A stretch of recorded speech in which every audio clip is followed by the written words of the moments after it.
Alright guys, TacticalRebBit back again today. Hope you're enjoying your Wednesday so far. Today we're going to talk about the start glitch in Modern Warfare, which has supposedly been fixed in the most recent patch by Infinity Ward. Unprecedented scenes. It remains to be seen if anything else has broken as a result of this, but yes, just a few weekends before, champs have been talking about this start glitch for a while now. The pros have been talking about it at some length. We've talked about exactly how to do it. Effectively, when you die, you bring up, well, you press the start button, you bring up your minimap, or the big minimap on screen, I suppose someone would call it, the map, and well, when you're watching the kill cam, it shows the enemy's perspective in that kill cam, so you can basically see where all of the enemy players are on the minimap when you die. This creates a lot of difficult situations where someone's trying to go on a long flank, all someone has to do is die, press the start button, they can see someone going on that long flank so they can call them out and get ready to play against it. It also caused problems where some players could potentially be rotating, but also they can just hit the scrap time. If they win the gunfight, they win that like 5-6 seconds of scrap time, which can be pretty important at the end of the game. And if they die, well, that's no problem at all. Press the start button and you get to see where exactly all the enemies are. This was a massive problem. It was a really controversial thing the last weekend of the Toronto home series, where Toronto won, and of course they had to have a fantastic weekend there to actually make it out in top 8 for champs, at least a top 8 seeding, so they get in the winners bracket, and a lot of professional players were kind of looking at that thinking, well, are they using this start button glitch to their advantage? Have they discovered it before other teams? You've then got to consider the question that, well, this thing has been in the game since the start of the year. I imagine some teams have known about this for longer than we have as a wider community, and therefore have some teams been using it many events ago? Have some teams been like keeping it under the radar to prevent other teams figuring things out?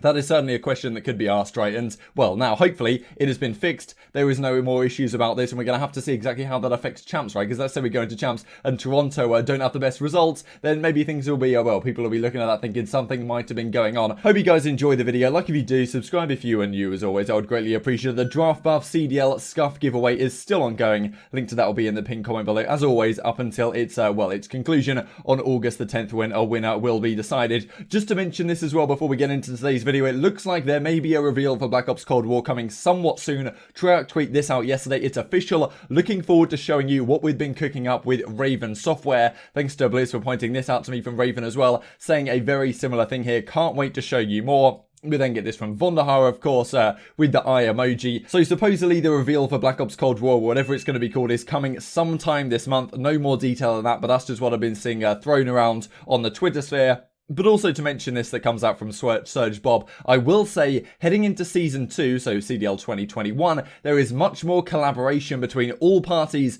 to put forth an entertaining and balanced competitive product. I don't remember ever having such early discussions with the studio. It's a great feeling. So this looks really good. These are a couple of tweets from Adam Apicella. Maybe we can talk about in coming days, because of course, Modern Warfare and Warzone is at pretty much the highest point the Call of Duty has ever been in terms of, you know, the importance of it in the culture more widely. And well, converting some of those players to competitive is definitely something that I think a lot of people would be thinking about, right? And if it's possible that Treyarch and Activision are already thinking about how to make this work, that is definitely a good sign for next season for sure. Then we also get this. So this is where it potentially goes a little bit downhill. Just before we do talk about this start glitch fix situation, Charlie Intel say in the patch notes, Infinity Ward says weapon tuning updates are coming in a future patch. Nothing this time around. Definitely begs the question, when Champs comes around in a couple of weekends time, is there going to be a major patch update just before that changes the weapon balance quite significantly? This is probably going to be more Warzone related than competitive related, but if it is, that is certainly not something we want to see. They also made this change in yesterday's patch then, so the Call of Duty League, they've actually fixed a couple of exploits. Well, they fixed an exploit here on the blue kiosk. You guys might remember on Piccadilly, well, Celium laying down, like swiping left and right through the kiosk to get aim assist so we could see where people were. That has now been fixed on Piccadilly, and then also the suppressors, the thermal sights, and the Merc foregrip has been added to the list of restricted attachments you're no longer allowed to use. So a better late than never, I suppose. We've been on the GEA list for a very long time indeed. This is what it looks like then. So Cronut CDL Intel tweets this out last night. Breaking, start glitch has been fixed. Your minimap now disappears when you press start after dying. So effectively, you can press start, it still shows up the minimap, but when you are looking from the other player's perspective, when you are watching the kill cam, you can quite clearly see that, well, the minimap entirely disappears, so you cannot see where they are coming from. You could argue this is something of a lazy fix, but at the end of the day, it's better late than never, right, and better than nothing for sure, because this was a major issue. A lot of the pros were talking about this. Crimsix and co were getting very frustrated indeed. it looks like this has been fixed. As I say, it's not necessarily clear as of yet if there are any, any negatives to this, if there's any things potentially that are getting broken as a result of this, and we do have that weapon tuning update to consider probably in a few days' time. Couple of things also to mention though, which will have some impact on competitive play. Epic Taco Man points this out as well from the patch notes.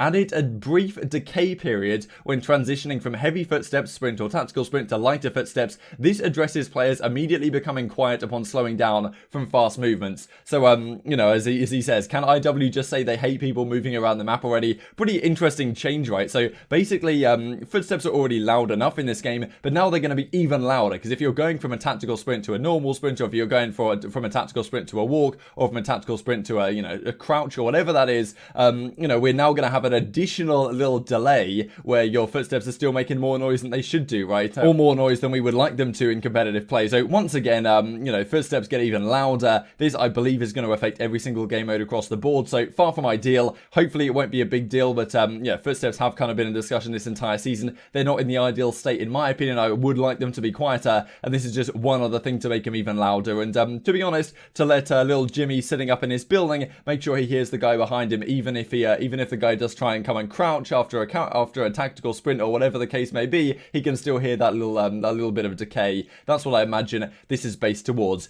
Just wanted to mention this as well. So this came out as like the trailer for Season 5, and well, for the Warzone side, you've got all the new multiplayer maps, all this stuff. I'm sure if you guys watch Warzone and everything, you'll probably seen other YouTubers talk about this graphic before now. However, in season, as you can see over here, this is where it gets kind of exciting, and honestly the last few days have been pretty good from a competitive play standpoint, right? We get this fixed today, which I imagine has been sparked by competitive players having an issue with it, and Activision saying, look, Infinity Ward, we really need to fix this, or it doesn't look good for our Call of Duty World Championships coming up in a couple of weekends' time. But also, yesterday when they announced Season 5, or at least we talked about it in yesterday's video, they had the little graphic, the 2-second thing where it said Call of Duty Championship weekends coming up in a couple of weekends' time. That was cool to see. And also we have this then, so mid-season event with the trophy here.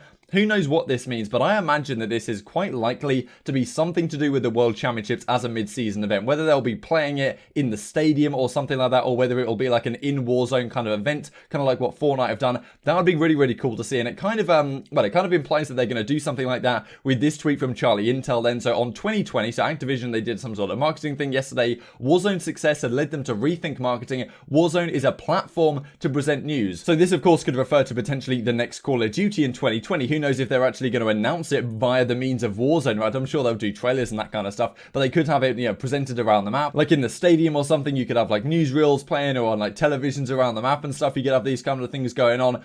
And it also begs the question about Call of Duty World Championships as well, right? On 2020, we can't wait to share with the community on what we think is going to be a very different and more engaging than anything we've ever done before. So that's talking about the next Call of Duty. But certainly when they talk about platform to present news, begs the question, right, are they going to do anything with the World Championship here in addition to the Call of Duty 2020 game, which I imagine will be revealed sometime this month, as we have talked about. Hope you guys enjoyed the video. Like if you did, subscribe if you're new. As always, I would greatly appreciate it. Thank you for watching. I will see you next time.